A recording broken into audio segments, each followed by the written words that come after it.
रे मामा, हरियाणा और राजस्थान के सीमावर्ती इलाके में एक जिला है चूरू, और चूरू जिले में एक नगर है राजगढ़। राजगढ़ अपनी ऐतिहासिक धरोहर, खिलाड़ियों के साथ साथ अपराध के लिए भी जाना जाता है। राजगढ़ के जंगली इलाकों में अपराधियों का बसेरा रहता है, और इसी राजगढ़ में पिछले 21-22 सालों में 4 सबसे चर्चित हत्याकांड हुए, जिन्हें आज भी याद कर यहाँ के लोग कांप उठते हैं। इनमें एक हत्याकांड हुआ था भरे अदालत में। जज की आंखों के सामने खून मानो पानी की तरह बह रहा था। अरे मामा, ये वह रक्त चरित्र है जिसे सुनकर तुम लोग कहोगे ये कोई फिल्मी कहानी है रे। उस दिन गैंगस्टरों की अक्खी टोली अत्याधुनिक हथियारों से लैस एक भरे अदालत में घुसती है और सैकड़ों लोगों के सामने ढाई ढाई ढाई ढाई गोलियों का पूरा बस्टर झोंक देते हैं। ताजुब की बात तो यह थी कि आदमखोरों की इस फौज को रोक ले। तो चलिए आपको उस भयानक हत्याकांड गैंगवॉर की कहानी सुनाते हैं।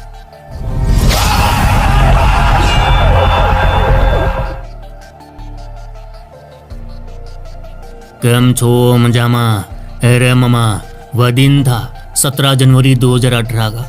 जगह थी राजस्थान के चूरू जिले का राजगढ़, जहाँ मिनी सचिवालय स्थित मजिस्ट्रेट कोर्ट में चूरू के एक डेयर डेविल डेंजर गैंगस्टर की पेशी होने वाली थी। इस गैंगस्टर का नाम है अजय जेतपुरा, जिसने पढ़ने लिखने की उम्र में ही अपराध की राह पकड़ ली थी और नौकरी कर परिवार का सहारा बनने की उम्र तक आते आते वह बन गया गैंगस्टर। साथ ही साथ पुलिस के लिए सिर दर्द बन गया।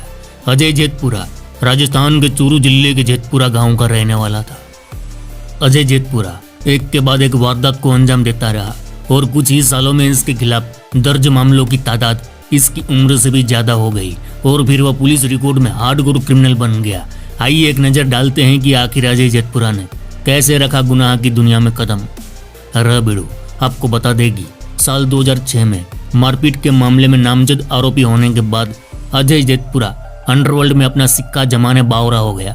इसके बाद क्या था, अजय जेतपुरा पर हत्या के प्रयास, अपहरण, डकैती, लूट, शराब तस्करी और मारपीट के करीब 42 मामले दर्ज हो चुके थे। इतने मामले दर्ज होने के बाद अजय जेतपुरा की दुश्मनी भी बढ़ गई। पुलिस भी इसके कारनामों से परेशान थी और यहीं से पुलिस भी अजय जेतपुरा के पीछे लग गई और इसका नतीजा ये हुआ कि साल 2007 में अजय जेतपुरा की हिस्ट्री चिट खुल गई। पुलिस के मुताबिक अजय जेतपुरा पर 24 जून 2006 को सादुलपुर के एक गांव के रहने वाले कुलदीप ने सादुलपुर पुलिस थाने में अजय जेतपुरा के खिलाफ लूट और मारपीट का मामला दर्ज कराया। पुलिस भी बस एक मौके की तलाश में थी। जेतपुरा के खिलाफ मामला दर्ज हुआ तो पुलिस जेतपुरा की तलाश में जुट गई और उस पर इनाम भी रख दिया गया। आखिरकार पुलिस ने जेतपुरा को गिरफ्तार कर ही लिया, लेकिन कुछ ही दिनों में वह जमानत पर रिहा हो गया। लेकिन जमानत पर रिहा होने के बाद आरोपी को कोर्ट में तारीख पर पेश होना था। ये साल था 2018 का। वह दिन था बुधवार का, दोपहर का वक्त था। अजय जेतपुरा और उसके साथी संदीप गुर्जर की कोर्ट में पेशी थी। अजय जेतपुरा को भारी पुलिस बल के साथ कोर्ट में पेश किया गया। जज ने अपनी कार्रवाई शुरू की।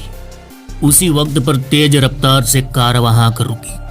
कार से खूंखार खूनी खलनायकों की पूरी टोली उतरी। हाथों में मॉडर्न हथियारों का पूरा जखीरा था।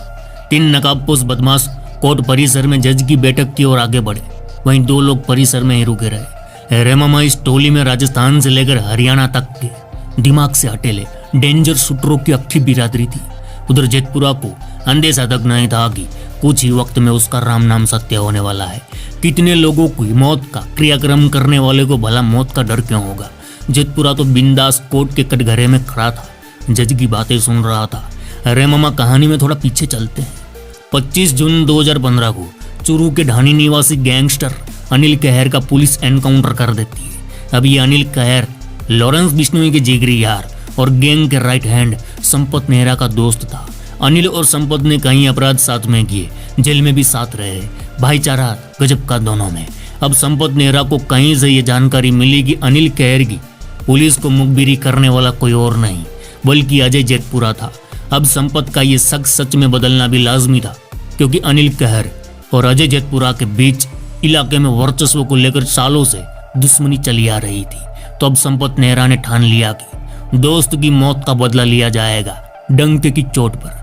अब इसी आक्रोश और आग लेकर 17 जनवरी 2018 को संपत नेहरा अपनी अक्की टोली लेकर राजस्थान कोर्ट में घुस जाता है। हाथों में हथियार लिए जब ये गुंडा लोग कोर्ट में घुसे तो हर कोई आंखें फाड़ फाड़ कर देखता रह गया। जज की कलम भी ठहर गई। कोई कुछ समझ पाता उससे पहले गोलियों की तड़तड़ाहट शुरू हो गई। अदालत के अंदर गोलियों की मार से हर तरफ धुआं धुआं छा गया।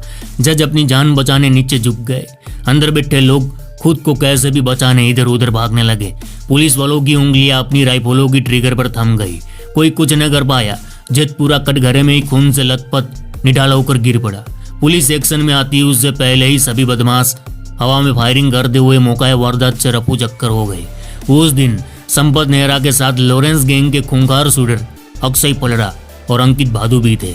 अक्षय पलड़ा आज जेल में है। अंकित भादु पंजाब के जीरकपुर में एनकाउंटर में मारा गया। उधर कोर्ट मानो खून से लाल हो चुका था। जिले की पुलिस का पूरा लाव लश्कर तांडव मचाने मैदान में उतर गया। अक्खे चूरू जिले को सील कर दिया गया। चप्पे चप्पे पर तलाशी अभियान शुरू किया गया। इस कांड में संपत नेहरा, मिंटू, राजेश, प्रवीण, अक्षय पलड़ा, विपिन, नवीन, सोनू, कुलदीप, अंकित भादु, लवकेश और देवेंद्र का नाम सामने आया। आगे चल के अलग अलग जगह और अलग अलग समय पर पुलिस ने सभी को गिरफ्तार कर जेल में डाल दिया। रे मामा, ये कहानी यहीं खत्म नहीं होती रे। अभी 4 और कत्ल होने बाकी है। यही संपत नेहरा एक ही दिन में एक ही गांव में घुसकर 4 लोगों को ठोकने वाला है। वो 4 भी गैंगस्टर ही है और ये चारों के चारों अजय जेतपुरा के गैंग के मेंबर ही है। इनमें एक जेतपुरा गैंग का नया लीडर और अजय जेतपुरा का जिगरी यार। अजय जेतपुरा की हत्या के बाद गैंग की कमान संभाली थी उसने, जिसे भी संपत नेहरा और लॉरेंस गैंग खत्म कर देता है। एक ही गांव में 4 कत्ल और इसी के साथ जेतपुरा गैंग के सफाये की कहानी हम कल सुनाएंगे। तब तक देखते रहे हमारे बाकी वीडियो। यह वीडियो को यहाँ तक पूरा देखने के लिए आपका धन्यवाद। चलो इस गुज्जू भाई का राम राम, मिलते हैं फिर।